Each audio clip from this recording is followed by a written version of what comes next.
as the Interparliamentary Union to strengthen.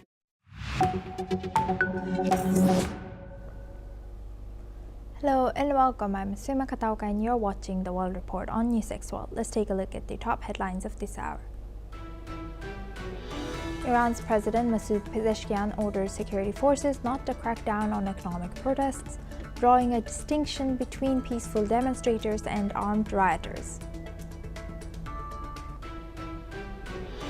Trump says Venezuela will turn over 50 million barrels of oil. U.S. crude futures fell 1.3% to 56.39 per barrel after the announcement. South Korean President Lee Jae-myung says that he has urged Chinese leader Xi Jinping to help him curb Pyongyang's nuclear program and suggested a freeze in its development of weapons of mass destruction was feasible with the right conditions. Syria and Turkey are boosting trade ties as Federation of Syrian Chambers of Commerce head Ala Al-Ali met with Turkish Cilveguzu border governor Iran Yilmaz in Damascus to discuss the role of land crossings in deepening commercial integration.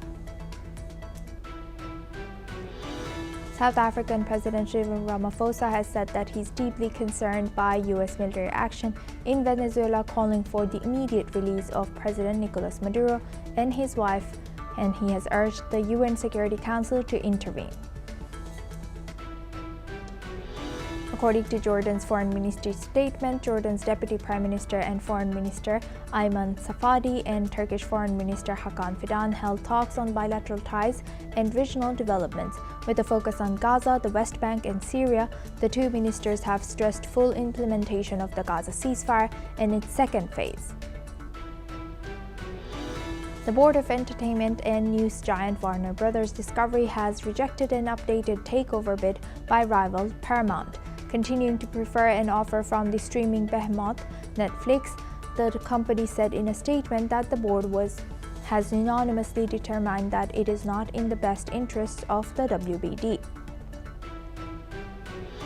According to the Guinea Public Prosecutor's Office, Guinea's former security chief known as Copland has died in custody after being convicted in absentia in 2024 of crimes against humanity for the 2009 stadium massacre.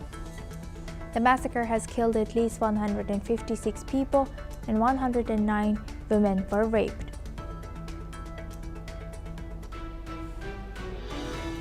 Now for this hour, we start with Venezuela. New details are emerging about a covert maritime operation involving the seizure of the Russian-flagged oil tanker named Mariner in the North Atlantic.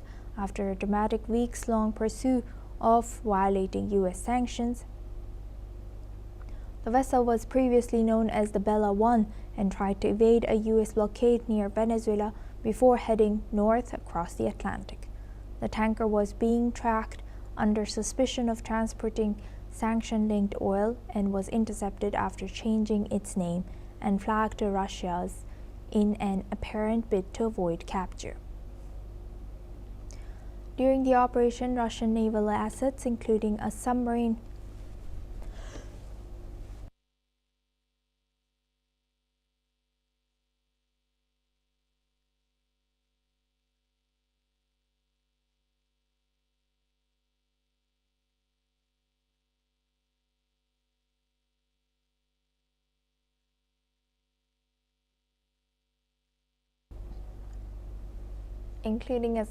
that were reported near the tanker, highlighting tensions between Washington and Moscow. Senior Russian lawmaker responding to it has called the U.S. seizure an act of piracy. Russian Transport Ministry has added that no state has the right to use force against vessels duly registered in other states' jurisdictions. Meanwhile, according to reports from the UK, surveillance plans monitored the vessel as it moved through waters between Iceland and the UK. The report also says the seizure was carried out with UK government's approval and British air bases were used as launch pads for the mission. Separately, US forces have seized another vessel, the sanctioned Dark Fleet motor tanker Sofia, off of the coast of Venezuela after intercepting it in international waters for engaging in illicit oil activity in the Caribbean Sea. The vessel operating without proper legal status and linked to evasion of U.S. sanctions is now under U.S. control and being escorted for final disposition. Now, for this discussion, we welcome Professor Collins Chong-Yu-Keith. He's a foreign affairs and security as well as strategy analyst joins us live from Kuala Lumpur. Thank you very much, Professor Collins, for joining us once again. Good to see you. Thank you. Thank you. Now, looking at this, how do you think how will further affect the U.S., Russia, and Venezuela relationship? Well, we have seen how this move is not entirely about oil. We have seen how Rubio has also stated that the U.S. has sufficient oil, especially under Trump now. He has achieved energy dominance, energy independence. The main reason here is to ensure that there's this new restrictions on the excess of oil by China. So of course, with this new entry of U.S. oil companies into Venezuela now, of course, this will give further leverage to Washington. But also at the same time, you give a profound implication on Beijing's unrestricted access to oil, to the Venezuelan oil before this. So this is an entirely strategic game plan by the U.S. And of course, also we have seen how the pressure is on now on Mexico and on Colombia. And we have seen how this is also directly related to the need for both countries to do their part in managing this or to stem the tide of this illicit drug trade and drug flow into the U.S. And Venezuela is just part of the equation. And of course, also Mexico and Colombia, it's not just about oil, it's about the compelling need for Trump to ensure that he is a man of his words, and of course to act tough, to send a very stark warning to Latin America as a whole, especially also to Russia and China, that there's no longer this tolerance on this increased power influence, power presence, maneuvering capacities by both countries in this part of the world, in America's own backyard, in line with this new Monroe Doctrine by President Trump now. So we'll continue to see this to greater effects on the future of Greenland, on the future of securing the security and the near border interests of the U.S., particularly with Colombia, Mexico, and Venezuela. Thank you for highlighting that. And some of our guests have told us that this is a public show of force by U.S. towards Russia. Do you agree with that as well? What do you think? What does this timing suggest of U.S.'s such actions? Well, of course, some have speculated on the meaning behind the exact timing of this. We have ongoing peace process in Ukraine. We have ongoing also tensions on Taiwan by China. So it's up to different interpretations and perspectives on this. But it is essentially this grand projection of the sheer hard power capacity by Washington, particularly by Trump, and that he is a man of his word, and he is continuing his policies of course, strategic maneuvering. He has given ample time and warnings to Maduro in the months before this, and now the compelling message to all adversaries, especially Russia and China, that there's no way that they can guess what will be the next trick by Trump in terms of upending these decades-old conventional norms in terms of international relations, in terms of foreign policies. So there's no issue, there's no conflict that is too little or too big for Trump to handle, including on Ukraine, including on Taiwan. And this maneuver alone is sending a chill down the spine of all adversaries, including Iran, including other potential adversaries in Latin America, including to Colombia, to Mexico, even to Denmark on Greenland. This is an indirect, subtle message, a subtle warning also to Putin, to President Xi, that despite the current good relations that Trump has now with both of them, especially wanting both of them to also act reciprocally in terms of on reciprocal terms, in terms of the peace deal in Ukraine, in terms of restraining any intentions on Taiwan. This is besides the carrot approach, this is a big stick that President Trump is carrying behind him. I think the message is being received now well and clear by both sides. Thank you very much, Professor, for sharing that insight. Please stay with us as we come back to you for our next discussion as well. Now, Ukrainian President Volodymyr Zelensky has said that European allies have given no clear answer about how they would defend Ukraine if Russia attacks again, despite recent talks about security guarantees. On January 6th, European leaders and U.S. officials agreed on key security measures for Ukraine, including a U.S.-led monitoring system. A European multinational force would also be deployed if a ceasefire is reached with Russia. However, Zelensky told reporters he still hasn't received an unequivocal commitment from Europe on defense if Russia escalates. While Ukraine's allies show political will to provide security guarantees, Zelensky has stressed that clear legally binding agreements are necessary. Ongoing talks between U.S. and Ukrainian envoys in Paris are addressing key concerns, including the future of the Russian-occupied Zaporizhzhia nuclear plant. Territorial control in eastern Ukraine remains another critical issue under discussions for Kyiv. Now, for this discussion, we welcome back Professor Collins Chong-Yu-Keith. He joins us from Kuala Lumpur. Thank you very much, Professor, for staying with us. Now, how do you analyze the situation? Now that we just saw today some statements coming in that UK is willing to adopt some kind of strategy or be included in the force in case in support of Ukraine in case of another escalation from Russia. But now that Zelensky has come up and said that there's no clear commitment, he hasn't received any. How do you analyze this situation? Well, as much as Europe is now trying to show a synergized, a unified show of force to Russia, and as the ultimate deterrent capacity with regards to Ukraine, we have also seen how this has strained the capacity, the unity among European powers, especially in regards to aligning with Trump's own policy in Ukraine. Of course, we have seen how the reluctance now to go all out to show all the cards in this regard, and of course also with the new sustained capacity of Russia in prolonging this already protracted conflict, and of course also we have the new equation now with Greenland. We have also this new wariness among European leaders as to how this might also invite further reactions from President Trump. And so it is right when Trump has stated that Ukraine shouldn't have be involved in this, shouldn't have shown such willingness, intent to take on Russia in the beginning, many times larger in terms of power capacity, and we have seen that now he has prolonged into this 4 or 5 years old of conflict now, and we have yet to see any credible solutions apart from the ones that have been initiated by Trump himself.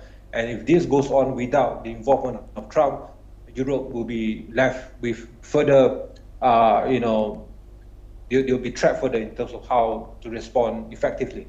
And apart from, again, using the pressure, the card of NATO, and of course using this continuous unchecked support system to Ukraine, which will again prolong this conflict without any end in sight. So this is again yet an unconventional approach by Trump, and we have yet to see how now that the new realization by different European powers now to ensure that they finally saw the need for them to align much more closer to Washington, to Trump's policies, to again also to avoid the risk of further cuts in defense support and the wariness, the fear of Europe being left alone now, especially under Trump's new security strategy, the new Monroe Doctrine, protecting the Western Hemisphere, and cutting off ties or aid with Europe, especially also now with Greenland now in the new equation. So these are all the different factors emerging,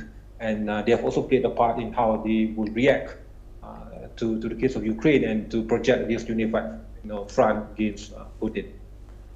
So lastly, Professor Collins, what do you think, what strategic significance does this suggested or proposed multinational force has. How effective will that be in deterring further conflict between Russia and Ukraine? Well, it all boils down to the essence of the new agreement, and of course we need these assurances and the trust being given to both sides. And on the part of the U.S., we have seen how the need to have this long-term assurance, long-term trust. There have been talks of up to 15 years of security guarantee for Ukraine, and but there's also this willingness on the part of Ukraine also to compromise on certain aspects. And there has been, this utmost sensitivity on the future of the region, especially in Donbass and other regions, but also the willingness and capacity of other European nations to commit themselves to the long-term security of Ukraine in terms of holding up these credible deterrent options to deter, any potential future violations of the agreement by Moscow. And this is also, again, this will need not only the assurance, the deterrent capacity by Europe, but especially by Washington. And we have yet also to see how this might turn up in a post-Trump era. So this is all also being part of the equation, and we have seen these new maneuverings in place by different European nations as to how best to approach this without giving further pitch to Putin to frame this as yet another move by Europe to prolong this war. Yes. And to enhance NATO. And of course, also we have seen how the Ukraine's inclusion into NATO is off the topic now for sure. With that, I would like to thank Professor Collins Keith for joining us today and sharing that insight throughout our news. Thank you very much. Now we move the focus on to Iran. Reza Pahlavi, exiled son of Iran's toppled Shah, has urged Iran's armed and security forces to side with the people and called for more protests amid persisting unrest in the country, triggered by deepening distress over economic hardships. Let's listen into what Mr. Pahlavi has shared. مستقیم خطاب به نیروهای مسلح و امنیتی ایران است.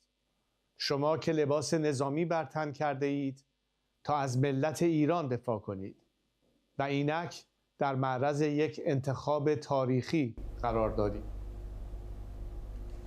Meanwhile, Australia is urging its citizens to leave Iran as soon as possible, warning that the security situation in the country is rapidly deteriorating. Canberra says ongoing nationwide protests could escalate without warning and has advised Australians to avoid all travel to Iran. The government has also warned that Australians, including dual nationals, face a high risk of detention, adding that its embassy operations are currently suspended. India has issued a similar advisory urging its citizens to avoid non-essential travel and stay away from protest areas. Iran has seen widespread unrest in recent weeks, driven by economic strains, a falling currency, and reports of violence in multiple sites.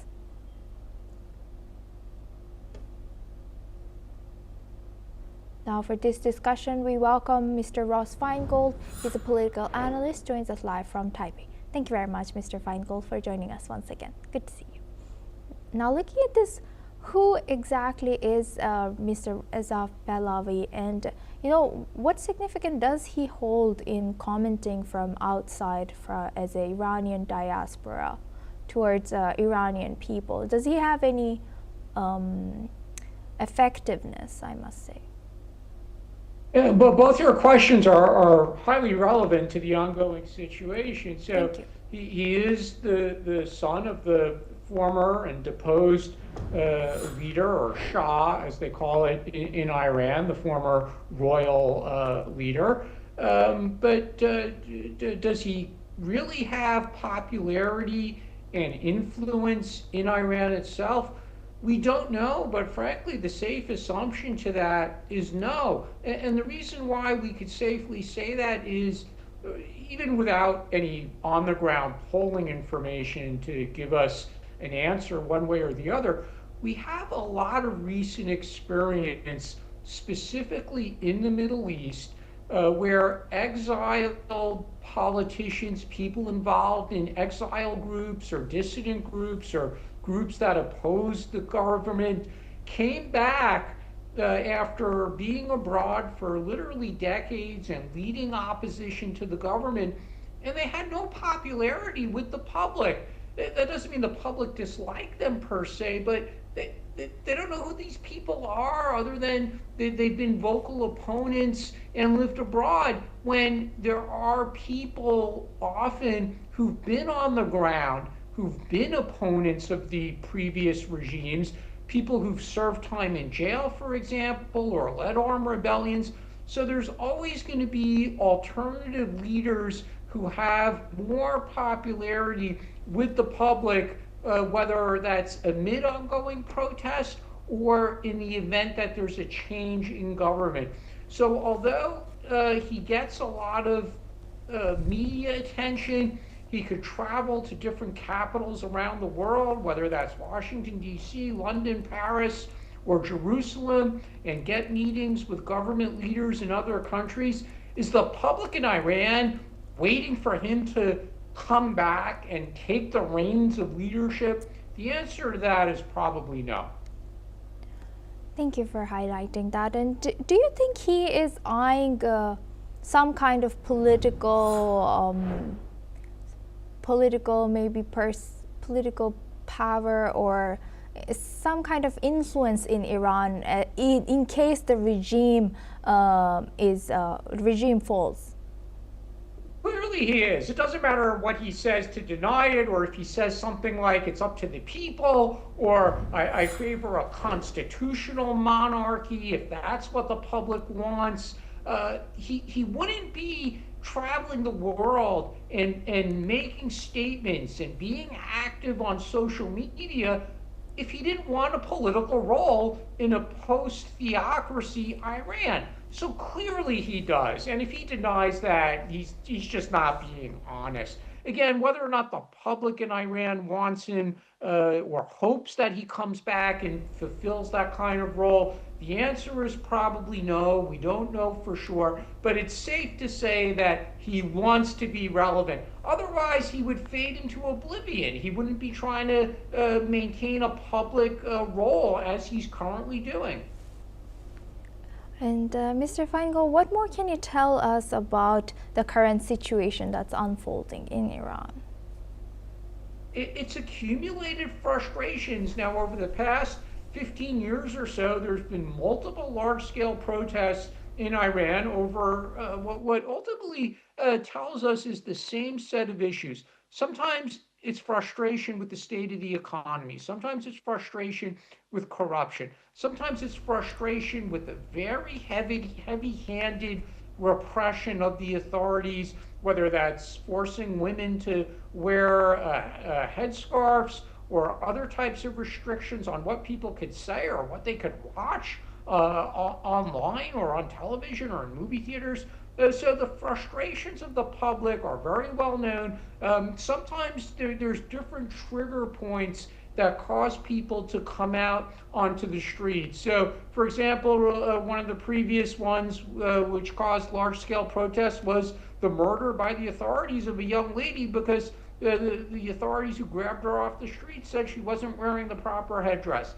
This time it seems to be more related to the state of the economy and inflation and really the dire state of economic growth and the future, that people really don't have any expectations anymore that they could better themselves because the country is facing such dire or strict international sanctions based on the decisions of the leadership. So the trigger points could be different from protest to protest, but the group of issues that causes the public to go to the streets is very well known. Thank you for highlighting that. Very insightful indeed. With that, I would like to thank Mr. Ross Feingold for joining us today and sharing that insight. Now we move the focus on to Italy. Italy's Agriculture Minister, Francesco Lollobrigida, has asked the European Commission to exempt fertilizers from import levies to help Italian farmers compete with produce from South American Mercosur countries.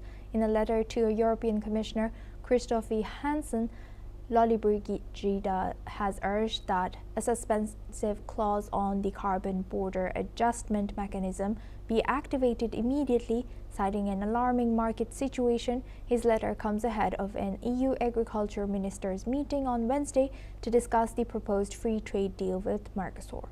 Lollobrigida has said that Italy will approve the agreement only if all guarantees requested are met, hoping the meeting can break the current deadlock. Let's listen in. Chiediamo e chiediamo e chiederemo anche oggi e auspichiamo che ci sia questo termine chiaro: reciprocità. Quello che vale per i nostri vale anche per i prodotti che entrano a competere con i nostri prodotti. Questo è l'elemento fondamentale che ci mette in condizione di avere un buon accordo che diventa un ottimo accordo, che era il lavoro sul quale ci siamo concentrati.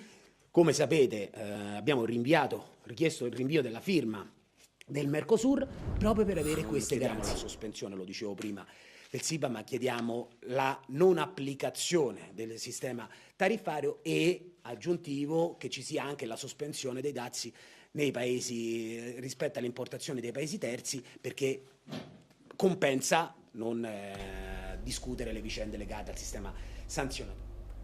Now we move on to Germany. Electricity has been fully restored to southwestern Berlin following a major blackout that began on January 3rd, caused by a suspected arson attack on a power station.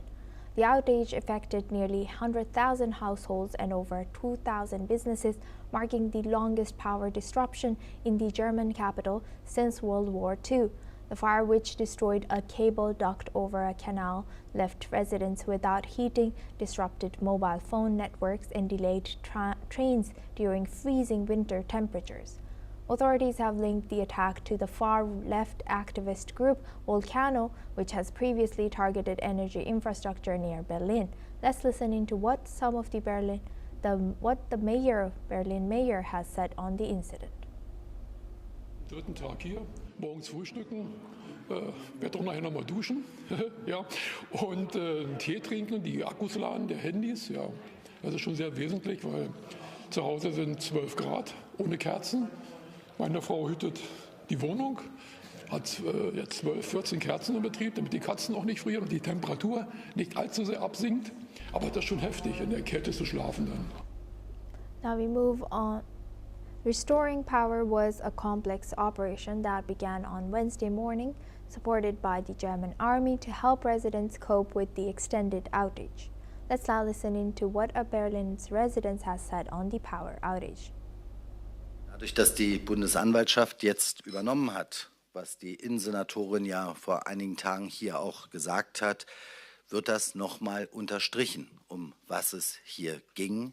Kein kleiner Brandanschlag, keine Sabotage, sondern ein terroristischer Anschlag einer linksextremen Organisation mit massiven Folgen für die Versorgung von vielen Berlinerinnen und Berlinern, nahezu 100.000. Ich habe vorhin nochmal auch mit dem Bundeskanzler gesprochen.